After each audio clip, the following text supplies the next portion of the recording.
धरतीपुत्र हा अन्नदाता दिनवाणा झाला कसा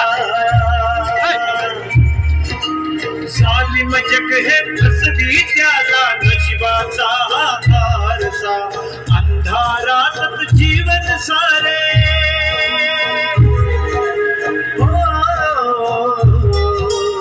अंधारात जीवन सारे ऐकाही त्याची कथा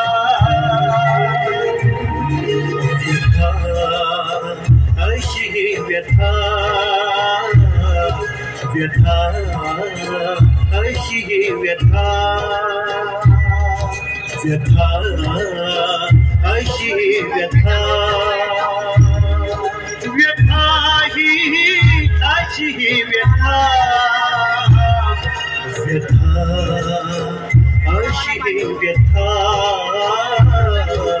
व्यथा अशी ही व्यथा व्यथा अशी ही व्यथा धरतीपुत्र हा अन्नदाता धरतीपुत्र हा अन्नदाता दिनवाणा झाला कसा जालिम जग हे फसवी त्याला नशिबाचा आरसा अंधारात जीवन सारे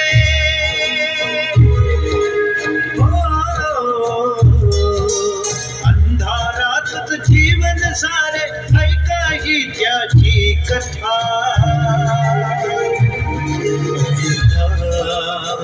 अशी ही व्यथा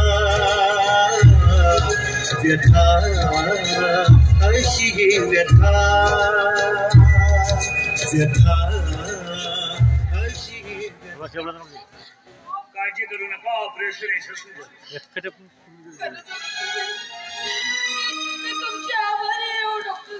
हो आभार काय मानताय मी माझ्या कर्तव्य केलंय बा डॉक्टर साहेब तुम्ही आमच्यासाठी देव ठरला तुम्ही आमच्यासाठी देव ठरला हो काय करताय तुम्ही अरे बघा हे बघा बाई काय करताय तुम्ही माझ्या कर्तव्य काय हो रे बाळा ते नक्की बरे होते नाही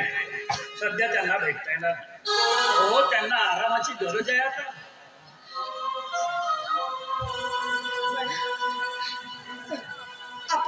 आपण देवाला प्रसाद म्हणून येऊ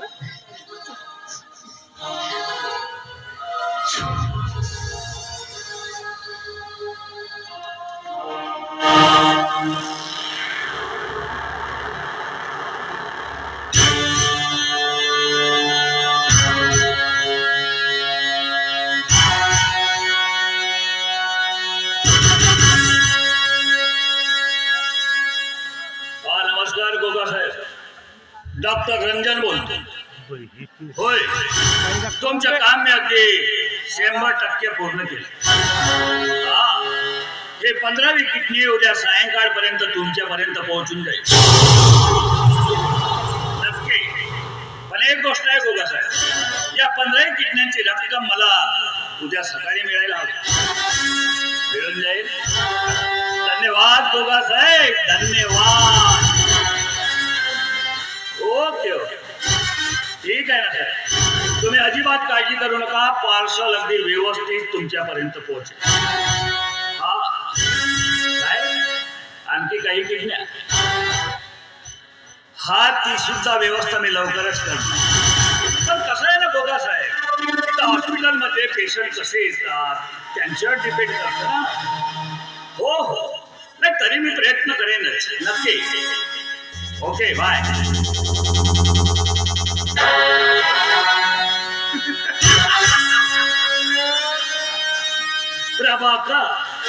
प्रभाकर तू जाऊन ठेपशील तो आता मृत्यूच्या करा आणि यातून तो किती सुटण्याचा प्रयत्न केलास किती वर येण्याचा प्रयत्न केला तरी तुझी सुटका मात्र होणार नाही काय करू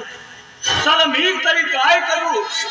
अरे गरिबीत कष्ट खाऊन खाऊन मी शिकलोय आणि डॉक्टर झालोय मला शिकवण्यासाठी मला शिकवण्यासाठी माझ्या आई वडिलांनी काबाड कष्ट केले, मेहनत केली आणि मला डॉक्टर बनवलं. मला डॉक्टर बनवण्यासाठी माझ्या वडिलांनी रस्त्यावर हमाली केली, तर माझी आईला दुसऱ्याच्या घरातील धुनी भांडी काढली. आणि शेवटच्या क्षणी पैशाविना त्या दोघांनाही आपली जीवन ज्योत मालवावी लागली. आणि म्हणूनच मला हवाय तो फक्त पैसा. आणि या पैशासाठी हा डॉक्टर रंजन कुठल्याही घराला जाऊ शकतोय, अगदी कुठल्याही. कारण डॉक्टर रंजन नाव आहे माझं. कमीपणाच्या जोरावर बेईमानीचं साम्राज्य उभं करणारा डॉक्टर रंजन.